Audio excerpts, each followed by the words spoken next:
नमस्कार मित्रांनो, ठरलं तर मग या मालिकेच्या आजच्या भागात आता सायली देवासमोर प्रार्थना करत हात जोडत देवाला एकच प्रश्न करते की देवा, मी जे करते ते योग्य करते ना? आज मी पहिल्यांदा आई आणि पूर्णाजी यांच्याशी खोट बोलली. मला खरंच खूप वाईट वाटते, पण मी करते तो मार्ग योग्य आहे ना? रविराज सर किंवा प्रतिमा हत्या यांनाही काही माहीत नाहीये, पण मला या सगळ्यात यश दे, कारण माझा हेतू तुला माहीत आहे देवा.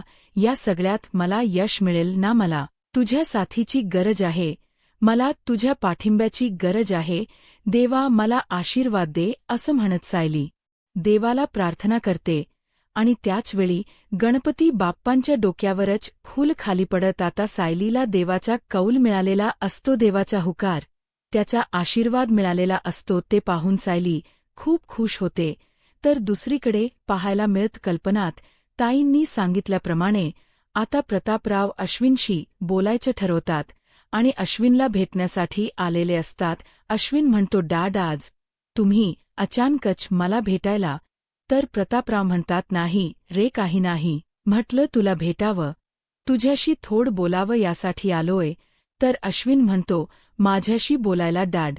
काही प्रॉब्लेम झालाय का? प्रतापराव म्हणतात, नाही, रिलॅक्स, तू विचार करू नकोस इतका. काय रे, काहीतरी प्रॉब्लेम असेल तरच मी तुझ्याशी बोलायला यायच का? एक वडील, एक बाप आणि एक मित्र म्हणून मी तुझ्याशी बोलू शकत नाही का? अरे, सहज बोलण्यासाठी आलोय. तर आता अश्विन म्हणू लागतो, नाही डॅड, सहज आणि असं नेहमीप्रमाणे बोलण्यासाठी तुम्ही मला हॉस्पिटलपर्यंत भेटण्यासाठी आलाच नाहीयेत.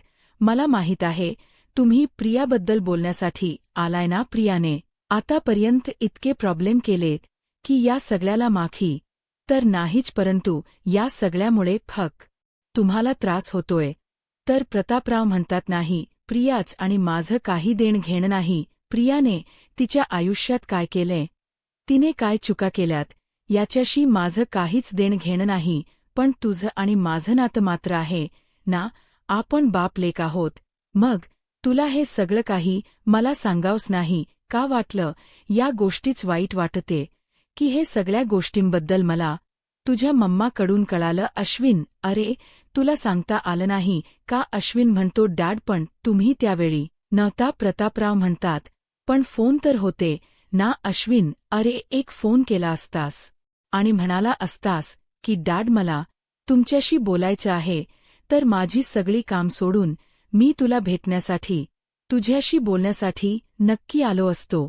तर अश्विन प्रतापरावांना म्हणतो, डॅड, मला कळते, पण मी इतक्या चुका केल्या आहेत ना की आता या सगळ्याच ओझं मला तुमच्यावर नाही टाकायचंय.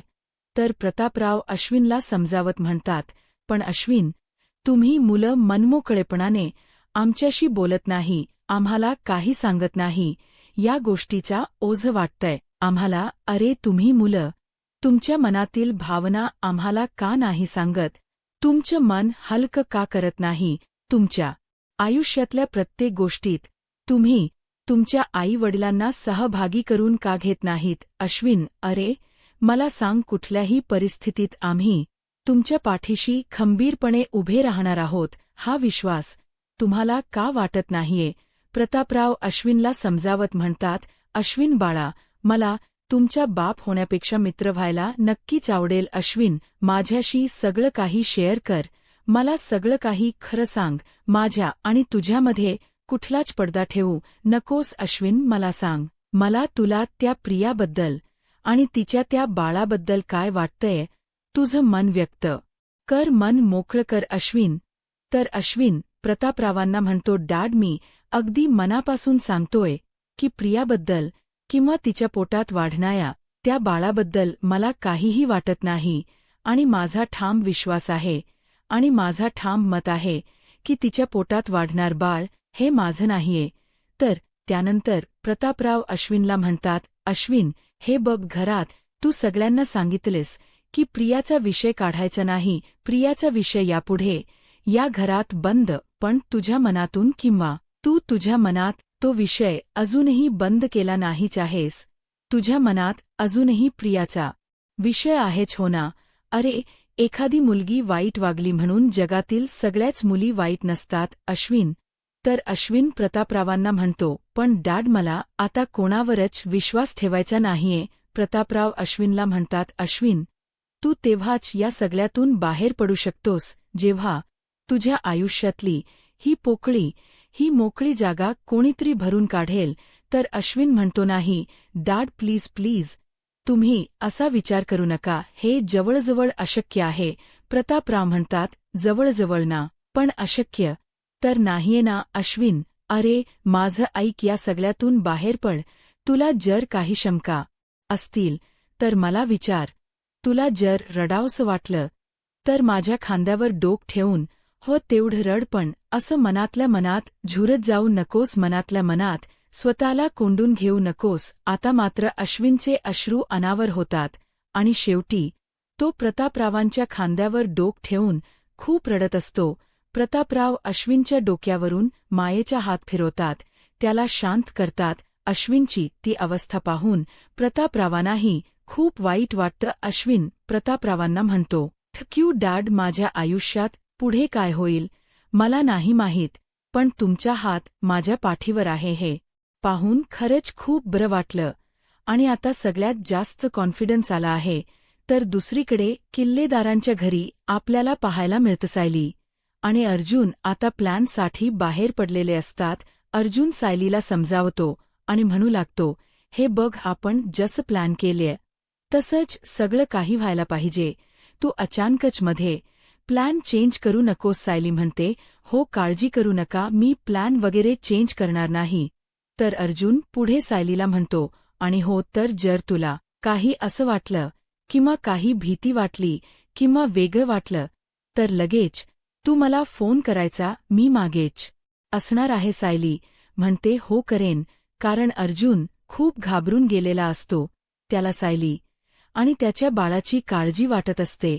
तर सायली म्हणते, तुम्ही अजिबात काळजी करू नका बरं, मी तुम्हाला ते खेळणं आणायला सांगितलेलं आणलंय का. तर अर्जुन म्हणतो, हो आणलं आहे, द्यायचं राहूनच गेलं. असं म्हणत अर्जुन त्याच्या खिशातील ते खेळणं सायलीच्या हातात देतो.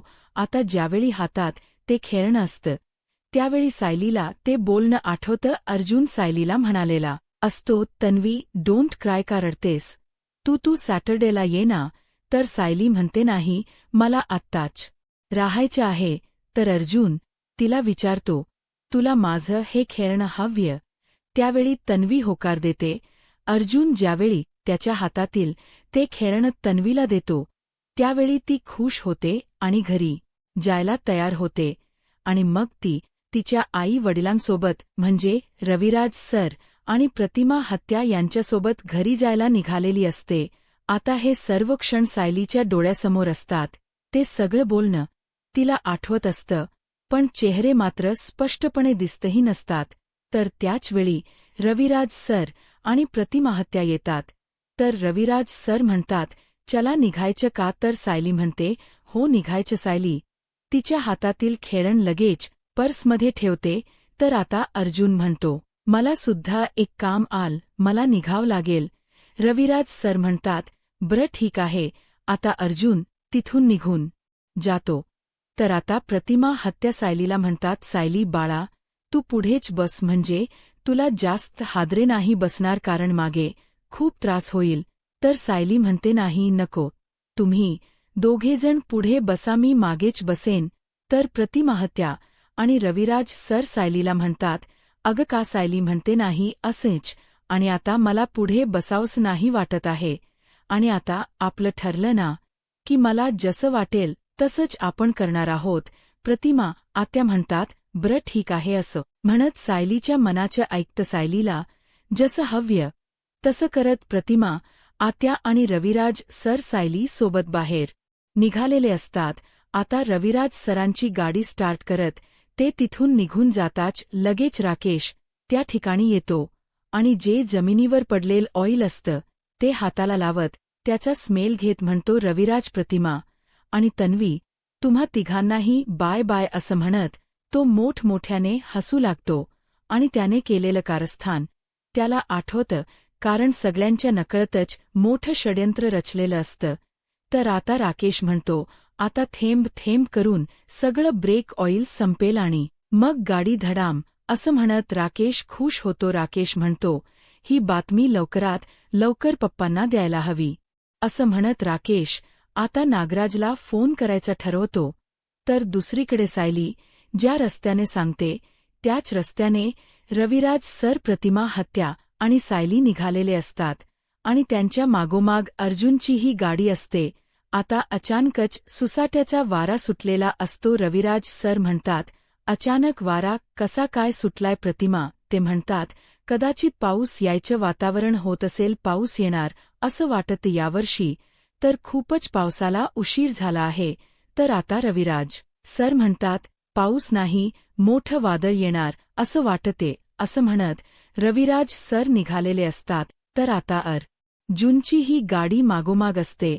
अर्जुन विचार करत म्हणतो, अचानकच हवा कशी बदललीये, सगळं काही ठीक होईल ना? हा काय नक्की एक संकेत असेल. देवी आई, माझ्या बाळावर आणि माझ्या बायकोवर तुझा लक्ष असू देत, त्यांची काळजी घे, त्यांचं रक्षण कर.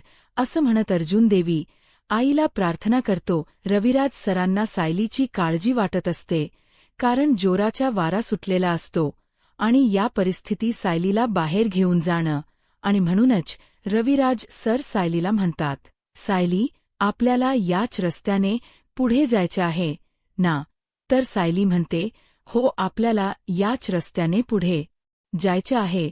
तर प्रतिमा त्या सायलीला म्हणतात, सायली, आपल्याला नेमकं कुठे जायचंय हे आता तरी सांगावंस वाटते का तुला? सायली काहीच बोलत नाही. तर रविराज सर म्हणतात, सायली आपल्याला न सांगता घेऊन जाते म्हणजे नक्कीच ती आपल्याला कुठल्यातरी मंदिरात घेऊन जात असणार आहे, हो ना सायली? तर सायली म्हणते, हो, या रस्त्याला पुढे एक मंदिर आहे आणि आपण त्याच मंदिरात जाणार आहोत. आता हा 25 वर्षापूर्वी अपघात झालेलाच रस्ता असतो आणि म्हणूनच प्रतिमा आत्या म्हणतात, वेगळ्या कुठल्या रस्त्याने जाता आलं असतं ना तर बरं झालं असतं. अहो, जरा गाडी सावकाशच चालवा हा या रस्त्याने. तर रविराज सर म्हणतात, हो हो, तू काळजी नको करूस. आता रविराज सर गाडी सावकाश चालवत असतात, परंतु राकेशच्या या षड्यंत्रामुळे आता हळूहळू ऑइल ब्रेक संपत येत असतं. तर दुसरीकडे सुभेदारांच्या घरी आपल्याला पाहायला मिळतं कल्पनाताई, अस्मिता आणि विमल तिघही ही आता शेंगदाणे खाण्यासाठी घेतात आणि ज्यावेळी टिपॉईवर पेपर टाकतात आणि गप्पा मारतच ते शेंगदाणे खायला सुरुवात करतात. परंतु त्याचवेळी जोराचा वारा सुटलेला असतो. कल्पनाताई घाबरतात आणि म्हणू लागतात, का हे अचानकच असा जोराचा वारा सुटलाय?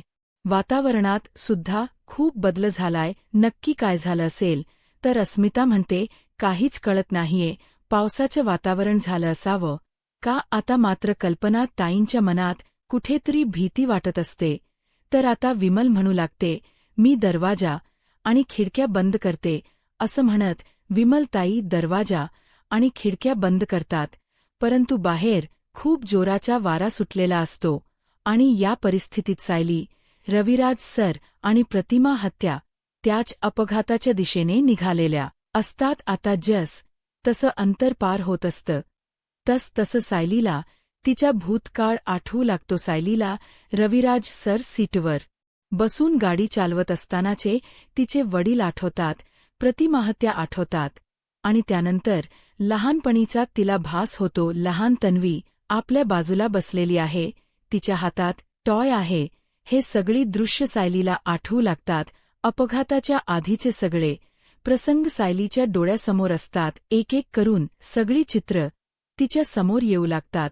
तर दुसरीकडे आश्रमात आपल्याला पाहायला मिळतं मधुबाऊंना सतत सायलीच बोलणं कानावर पडत असतं. सायली मधुबाऊंना म्हणालेली असते, बोला ना मधुभाऊ, सांगा ना मधुभाऊ, मीच तन्वी आहे ना? माझ्या आणि तन्वीच्या सगळ्या सवयीसारख्या आहेत. तिचा आवाज हा मला माझा आवाज वाटतोय. मधुभाऊ, सांगा ना. सायली आणि तन्वी यांच्या सगळ्याच गोष्टी सारख्या आहेत.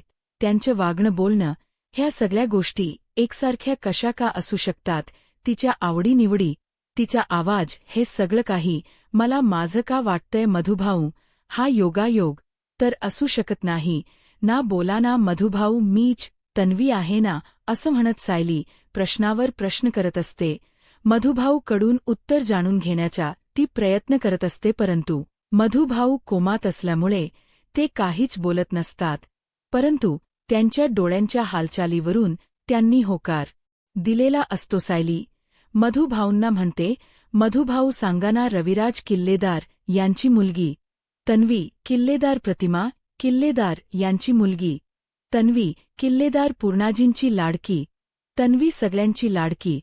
तन्वी पूर्णाजींची लाडकी. नाथ मीच आहे ना, बोला ना मधुभाऊ. आता सायलीच बोलणं मधुभाऊंच्या सतत कानावर पडत असते आणि बाहेर सुसाट्याचा वारा सुटलेला असतो. आता मात्र मधुभाऊंना सचिन हा आनंद साजरा करत असतात, तर दुसरीकडे इथे रविराज सरांच्या गाडीच्या मागोमाग अर्जुनही त्यांच्यासोबत असतो. सुसाट्याचा सुटलेला तो वारा आणि विजांचा कडकडाट, आणि या रस्त्याने सामसूमपणे तिथे कोणीच नसतं आणि फक्त असते अर्जुन, रविराज सर यांची गाडी. तर आता रविराज सर सायलीला काळजीनेच विचारतात, सायली तुला त्रास तर होत नाहीये ना? आणि हो बाळा, जर गाडी डीचा स्पीड जास्त वाटत असेल तर तू मला सांग. तर सायली म्हणते, हो रविराज काका, मला काही त्रास होत नाहीये, तुम्ही चला असं म्हणत सायली आता रविराज सरांना आपण ठीक आहोत असं दाखवून देत असते. परंतु आता मात्र सायलीला या सगळ्या गोष्टींचा खूप त्रास होत असतो, कारण त्या सगळ्या गोष्टी तिच्या डोळ्यासमोर असतात. सतत ते सगळ्या गोष्टी आठवण्याचा प्रयत्न करत असते. तिचा भूतकाळ डोळ्यासमोर आणण्याचा ती प्रयत्न करत असते. आता रविराज सरांना आणि प्रतिमाहत्यांना त्या आठवणी जाग्या होतात. त्या रस्त्याने जात असताना अचानक भडदाम वेगाने येणारा त्यांच्या मागून मोठा ट्रक, आणि त्या ट्रकने त्यांच्या गाडीला दिलेली धडक, आणि त्यानंतर त्यांचा झालेला तो अपघात, त्यांची गाडी दरीत कोसळणं, प्रतिमाहत्या 25 वर्षा बेपत्ता होणं, या सगळ्या गोष्टी पुन्हा एकदा ताज्या होतात. आणि या सगळ्यामुळे रविराज सर आणि प्रतिमाहत्या यांनाही त्रास होत असतो. परंतु सायलीच्या शब्दाखात आणि तिच्या हट्टासाठी त्या रस्त्याने ते दोघेही चाललेले असतात. आता ज्यावेळी रविराज सर ब्रेक लावतात, त्यावेळी मात्र सायलीला आता तिलाही तो प्रसंग आठवू लागतो. तिचा झालेला तो अपघात तिच्याही डोळ्यासमोर असतो. ते प्रत्येक क्षण तिच्या डोळ्यासमोर येतात. त्या ठिकाणी आल्यानंतर गाडीला दिलेली धडक, आणि त्यामुळे गाडी दरीत कोसळणं, हे सगळं काही आठवतं. आणि तिला सगळ्यात महत्त्वाचा क्षण आठवतो, तो म्हणजे अर्जुनचा बर्थडे. कारण त्या दिवशी ते अर्जुनचा वाढदिवस साजरा करण्यासाठीच सुभेद्रांच्या घरी गेलेले असतात. आणि त्यावेळी सायलीने, म्हणजेच तन्वीनेच पहिलं अर्जुनच औक्षण केलेलं असतं. आणि त्यानंतर अर्जुन आणि तन्वी ज्यावेळी गार्डनमध्ये खेळत असतात, त्यावेळी तन्वी पडते. ती खूप रडू लागते. आणि त्यावेळी अर्जुन तिला शांत करत म्हणतो, तन्वी तू रडू नकोस आणि कोणाला माझं नाव सांगू नकोस. हे घे, हे माझं लॉकेट, तुला घे आता. अर्जुनने तन्वीच्या आवडत लॉकेट तन्वीला दिलेलं असतं. आणि ते सगळे प्रसंग आता सायलीला आठवू लागतात. तर इथे मात्र सुभेदारांच्या घरी आपल्याला पाहायला मिळतं, पूर्णाजी पूर्णपणे घाबरून गेलेले असतात. त्या हॉलमध्ये येतात आणि इकडे तिकडे तन्वीला पाहू लागतात, नवीला शोधत असतात. परंतु तन्वी कुठेच दिसत नसते. पूर्णाजी म्हणतात, तन्वी अग तू मला दिसत का नाहीयेस? कुठे गेलीयस? प्रतिमा, कल्पना, रविराज, अरे कुठे आहे माझी तन्वी? प्रताप, रे शोधा ना माझ्या तन्वीला. तन्वी कुठल्या तरी संकटात आहे, कुठे आहे माझी तन्वी? असं म्हणत पूर्णाची मोठ्यानेच ओरडतात, तन्वी. त्यावेळी तन्वी सुद्धा आवाज देत म्हणते, पूर्णाची. आणि आता मात्र पूर्णाची मोठ्यानेच ओरडतात, तन्वी. तेव्हा मात्र घरातील सर्वच जण घाबरतात. अश्विन, अस्मिता, कल्पनाताई, विमल सर्वजण धावत पळत पूर्णाजींकडे येतात. अश्विन विचारतो, पूर्णाजी काय झालंय?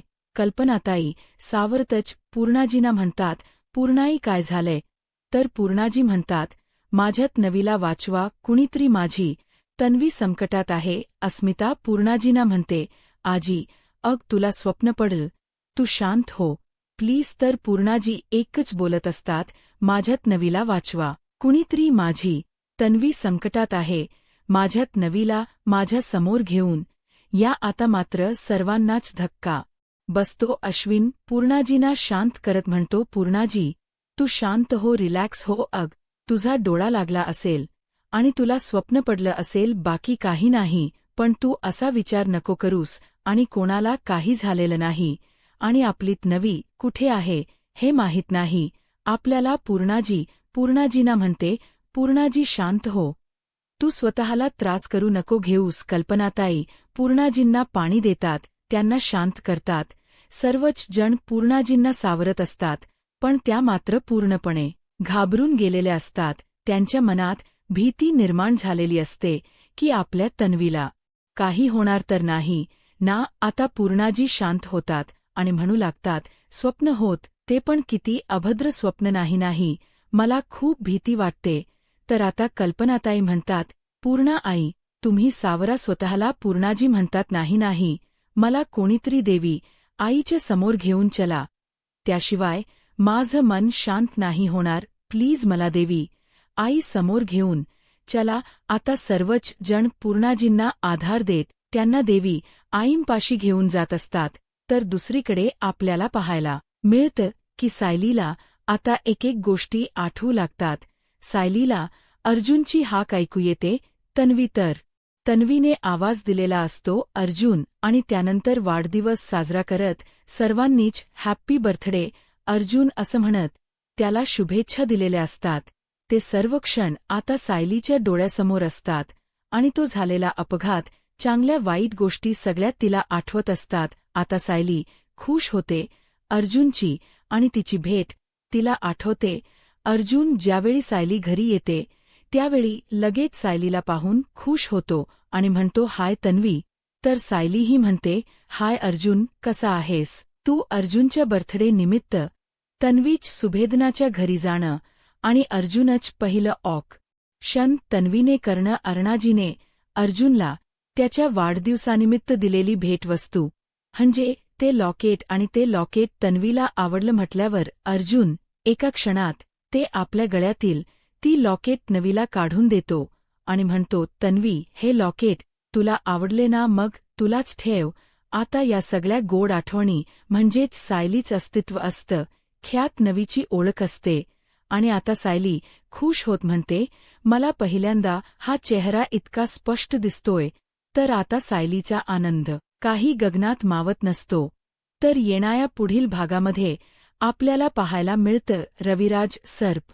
रतिमा हत्याना म्हणतात, प्रतिमा ब्रेक लागत नाहीयेत आता. त्यांच्या मागोमाग अर्जुन असतो. अर्जुन स्पीड वाढवत पुढे येतो आणि रविराज सरांना म्हणतो, सीनियर हड ब्रेक. परंतु हा आवाज रविराज सरांपर्यंत पोहोचतच नसतो. आता इथे सायलीला सगळं आठवत असतं, अर्जुनच्या बर्थडेला जाणं, त्याने दिलेली भेटवस्तू आणि नंतर सुभेदारांच्या घराच्या बाहेर पडणं. आणि इथे मात्र अर्जुन त्या तिघांनाही वाचवण्याचे प्रयत्न करत असतो. तर आता सायली खुश होते आणि म्हणू लागते, मला सगळं आठवतं, म्हणजेच मीच खरी तन्वी आहे. आता सायलीला तिची ओळख मिळालेली असते. पण आता या सगळ्यात सायली, रविराज सर आणि प्रतिमा आता यांचा जीव वाचू शकेल का? आता पुढे काय होईल हे पाहायला आत्ताच माझा महाराष्ट्र या यूट्यूब चॅनलला सबस्क्राईब करा. धन्यवाद.